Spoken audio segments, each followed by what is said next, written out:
हमारी जो सहाफ़त है फिर घूम फिर के वहीं आ खड़ी है कि हुकूमत कभी हत्ता की इज़्ज़त के नाम पे कानून लाती है सहाफ़ियों को पाबंद सलासल करने के लिए, कभी पीका एक्ट में तरमीम होती है। ये पहले आप तमाशे बतौर एडिटर भी देखते रहे हैं, बतौर सेनेटर भी देखते रहे हैं। ये अचानक मुस्लिम लीग की हुकूमत को, आपकी जमात को क्या हुआ है कि वो सहाफ़त के पीछे पड़ गई है, सहाफ़ियों के पीछे पड़ गई है? क्या बीमारी है कि हमेशा ये 97 में 98 में जंग से लड़ रहे थे, फिर पीका एक्ट 16 में लेके आ गए, आज फिर एक नया कानून पंजाब में मंजूर हो गया। क्या वजह है इसकी? वजह आप क्या समझते हैं? वो मैं उर्दू में कहते हैं पूरी बात नहीं मैं करता, पीटेगा वही।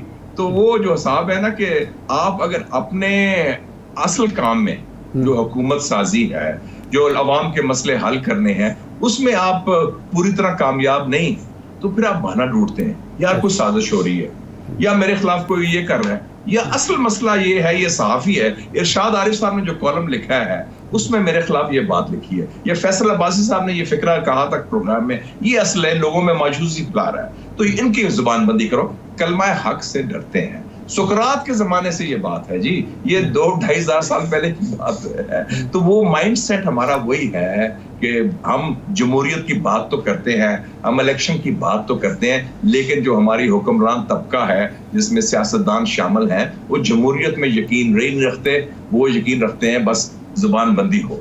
आप जनरल ज़िया तो कहते हैं डिक्टेटर था या दूसरा डिक्टेटर थे, वो तो ओपन थे डिक्टेटर, वो कहते थे जी सेंसरशिप है, टक ये छपना है, ये नहीं छपना, ये मुनाफिकत करते हैं। ये आपको कहते हैं कि नहीं हम जमहूरियत पसंद है, लेकिन में आपको सारा रगड़ा मिल जाता है, तो वो सोचे फिर पीका वाला चक्कर आ गया। ये सारे tried tested and failed formula है, ये नहीं चल सकते। पाकिस्तान जमहूरियत की पैदावार है। कायद आज़म मोहम्मद अली जिन्ना वो शख्स थे जिन्होंने भगत सिंह के लिए आवाज उठाई कि ये लोग कहते हैं दहशतगर्द है, ये दहशतगर्द नहीं है, इसके भी इंसानी हकूक है।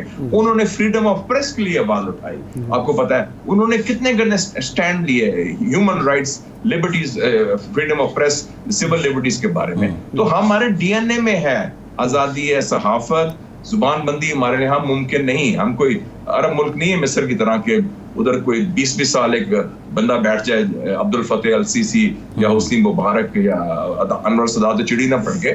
इधर चिड़ियां फड़केंगी, लोग रिजर्च करते हैं, मज़ाहमत करते हैं। ज़ियाउल्लाह साहब का दौर था, मैं एडिटर था मुस्लिम का, हम बोलते थे, हम अटैक करते थे। इरशाद आरिफ साहब को पता है कितना स्ट्रॉन्ग एडिटोर लिखते थे, मजीद नामी साहब बोलते थे, हम बोलते थे, सब बोलते थे, लिखते भी थे हम। हाँ, एक रूल्स ऑफ द गेम के थे, शाइस्तगी के साथ, जाती हमला नहीं, इश्यूज के हवाले से। जी बिल्कुल ठीक, मुखालफत बिल्कुल हम टिका के बात करते थे, कलमा हक कहते, लेकिन फिर एक शर्त है, फिर उनसे आप फेवर्स ना लें, उनसे कोई प्लॉट ना मांगे, उनसे कोई और पैसे ना मांगे, फिर ही काम चलेगा।